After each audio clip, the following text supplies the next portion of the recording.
The history of the ranch goes back to the turn of the century as far as we've been able to find out. We looked for property for a couple of years all over BC, and we narrowed it down to this area and just kind of lucked into this place. When I drove around the corner and brought Kathy in here, she immediately said, "Why didn't you tell me it looked like this?" And it's a pretty little spot here. It's very close to the town, and yet our closest neighbor is 5 miles south, 8 miles north, and 40 miles west. So it's isolated, but yet close to town. And we just love it in here. When we moved to this country, we knew we wanted cattle and cows. And we knew to be able to afford to have cows that we'd have to have some sort of income.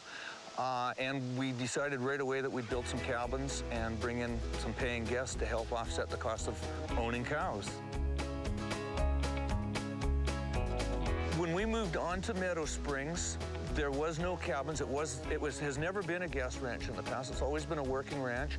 There was a bunkhouse that was in pretty bad shape, and we rebuilt it to bring it up to the standards for the accommodation guide and for the guests. We moved 3 cabins onto the property from elsewhere. Actually, we moved 4 cabins onto the property from elsewhere. A couple just from up at the 83 mile that were original homestead cabins, and one from Williams Lake, which is now our museum. The Meadow Springs Museum is stuff that I've had for years. It's mostly family stuff, or a lot of family stuff. A lot of antiques, obviously, in the museum. A lot of collectibles, too, like old comic books and stuff like that. There's quite a bit of horse stuff in it that wasn't family stuff that we've picked up over the years. Draft horse stuff, harnesses and collars, that kind of thing. And just a lot of plain household stuff like you'd find in the kitchen. Outside, we've got a pre-chainsaw logging tool display, saws and axes and springboard, that kind of stuff that basically, I guess, that city people never see unless they're in a museum. And we just enjoy history. So this is a hames for a draft horse or a semi-draft horse from the fire department. And in the days of the horse-drawn fire rigs, they would hang the harness from the ceiling in front and hooked up to the apparatus, whether it be a pump truck or a ladder truck or whatever. So when this was hanging from the ceiling, the fire alarm would go off and the horses would automatically be released from their stalls and would be trained to go in front of the apparatus, which they were pulling, and the harness would drop from the ceiling and shut automatically around the horse's neck.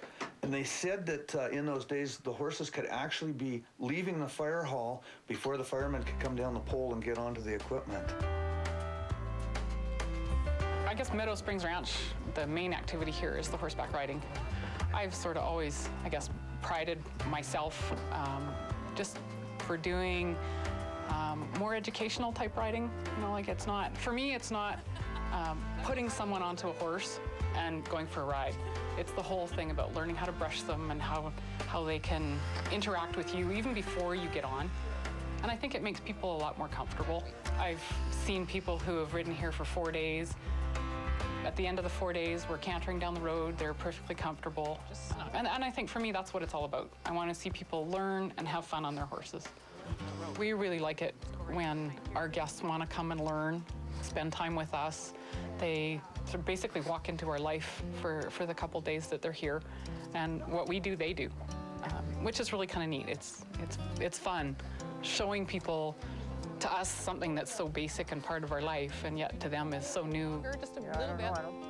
That's it, perfect. Kathy's got a pretty unique thing going with the trail rides. We aren't really known as a heads to tail kind of trail ride. If our guests are fairly experienced, our rides will be more of a ride where we just go out and ride together rather than the nose to tail thing.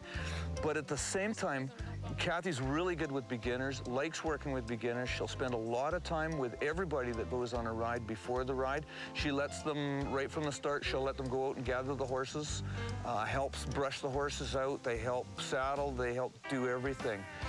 I used to tell Kathy just to shut up and put him on a horse and take him for a ride. But we've had so many compliments from people that say they really appreciate the time Kathy has spent with them in teaching them how to ride. It's so much easier on our horses when a person is taught to ride. And we really like all of our horses. Our horses aren't really dude horses in the fact that we would get on any one of our horses ourselves if we needed a horse. So it's kind of neat that way. Christina, just slow down and keep Cooper right in front of you, okay?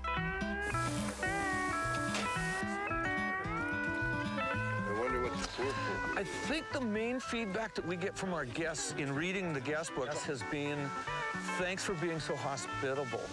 And that's the big thing, and that's what we try for. We try to make people feel at home.